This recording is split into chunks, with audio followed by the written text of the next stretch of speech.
আমাকে বলছে রাজাকার।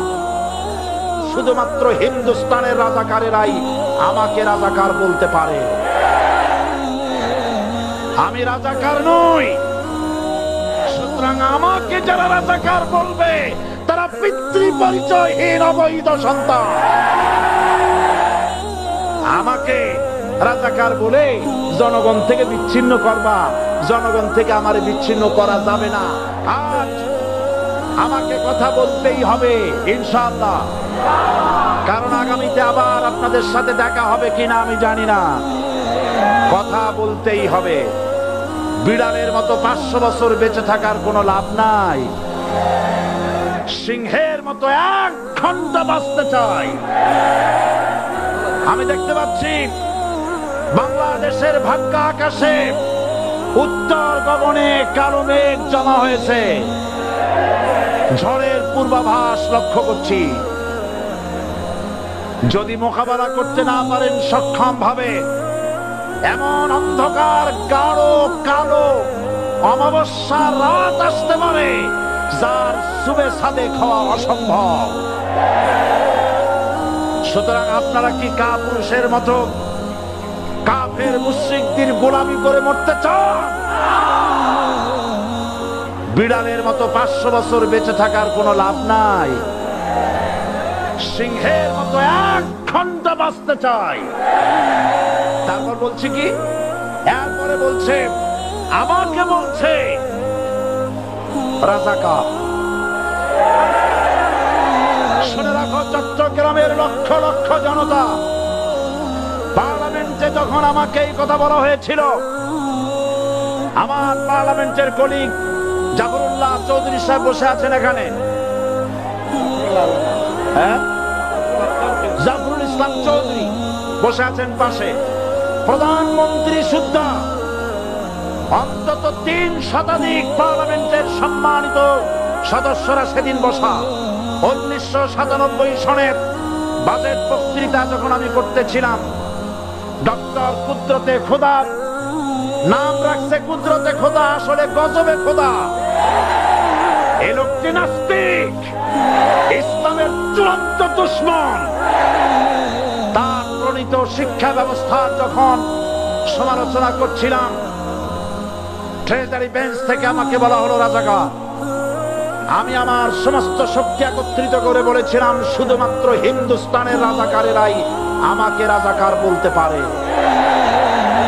আমি বলেছিলাম 1973 সন পর্যন্ত আমি বাংলাদেশের কোন রাজনৈতিক দলের নেতা এবং কর্মী ছিলাম না। আমি রাজাকার নই। আমাকে রাজাকার বলে যদি তাকে প্রমাণ করতে না পারে 10 কোটি টাকার মানহানি মামলা দায়ের করব। আমার এই বক্তব্য সারা দুনিয়া শুনেছে। পার্লামেন্টে আমার এই বক্তব্য রেকর্ড হয়ে আছে। সেদিন 3 শতাধিক পার্লামেন্ট মেম্বারের কেউ আমার চ্যালেঞ্জ গ্রহণ করেন নাই। যে কোনো ব্যক্তি পার্লামেন্টে গিয়ে আমার বক্তৃতা দেখে আসতে পারেন। এরপরে 1997 সনের 7ই অক্টোবর দৈনিক জনকণ্ঠ পত্রিকা যখন আমার বিরুদ্ধে লিখলো, সেই পত্রিকায় সাইদির ওপেন চ্যালেঞ্জ 8ম পাতা, 1997 7ই অক্টোবর, এত বড় 2 কলমে হেডিং। সেখানে আমি বলেছি বাংলাদেশের সকল সাংবাদিক, গোয়েন্দা বিভাগ, বাংলাদেশের সকল বুদ্ধিজীবীকে আমি আমার পিরোজপুরে আমন্ত্রণ করছি। আমার উপস্থিতিতে যদি কেউ প্রমাণ করতে পারে বাংলাদেশের স্বাধীনতা যুদ্ধের বিরুদ্ধে আমার কোন ভূমিকা ছিল, সজ্ঞানে স্বেচ্ছায় জাতীয় সংসদের সদস্য পদ থেকে পদত্যাগ করব। 3 বছর পার হয়ে গেছে, আজ পর্যন্ত কেউ এই চ্যালেঞ্জের মোকাবেলা করে নাই। সুতরাং আমাকে যারা রাজাকার বলবে তারা পিতৃ পরিচয়হীন অবৈধ সন্তান। 1971 সনের, শোনো মুসলমানেরা, 1971 সনের কোন কাদা সাইদির গায়ে লাগে নাই। আমাকে রাজাকার বলে জনগণ থেকে বিচ্ছিন্ন করবা, জনগণ থেকে আমারে বিচ্ছিন্ন করা যাবে না। কারণ এই জনগণ আমার জন্য আসে না, এই জনগণ আসে আল্লাহ কোরআনের জন্য। বাংলাদেশের মুসলমানদের শরীরে এক বিন্দু রক্ত থাকতে শয়তানের তৈরি করা ধর্মনিরপেক্ষ মতবাদ বাংলার জমিনে কায়েম হতে দেওয়া হবে না, হবে না। আমরা মানুষের তৈরি করা আইন মানি না। 12 কোটি মুসলমানের দেশে আইন তৈরি করবে মানুষ, আমরা মানব না। পার্লামেন্টে তৈরি হতে হবে কোরআন দিয়ে, পার্লামেন্টে আইন তৈরি হতে হবে কোরআন দিয়ে, এবং কোরআন হবে, কোরআনের পার্লামেন্ট হবে বাংলাদেশে।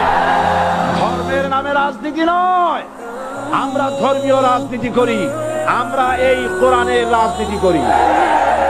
এই কোরআন নিয়ে বাঁচতে চাই, এই কোরআন নিয়ে মরতে চাই, এই কোরআন থেকে আমাদেরকে বিচ্ছিন্ন করতে চায় কাফের বেঈমান মুশরিকেরা। ও আমার জাতি, কোরআন থেকে যারা বিচ্ছিন্ন করতে চায়, তোমরা কি তাদের বিরুদ্ধে জিহাদের জন্য প্রস্তুত থাকবে? যারা মানুষের উপরে জুলুম করছো, আলেমদেরকে ধরতেছো, মুসল্লিদেরকে ধরে ধরে জেলে ঢুকাচ্ছ, সময় আসবে এমন ইন্দুরের কর্তব্য পালবার জন্য। মুসলমান অর্থ হলো শাহাদাতের ঈদগাহে শামিল হয়ে যাওয়া। তাড়াহুড়ো করো না, অপেক্ষা করো, ধৈর্য ধরো, মার খাও, জেলে যাও, শহীদ হও, আল্লাহ রাজ কায়েম হবেই হবে। যারা ইসলামী শাসন চান, আল্লাহর দ্বীনকে বিজয়ী দেখতে চান, তাদেরকে অসংখ্য মানুষকে পোড়াইটের মতো জেলখানায় পুড়ে পুড়ে মরতে হবে, অসংখ্য মানুষকে ফাঁসির কাস্তে ঝুলতে হবে, গায়ে রক্ত দিতে হবে, শহীদ হতে হবে, তারপরে ইসলামের ইমারতটা কায়েম হয়ে যাবে।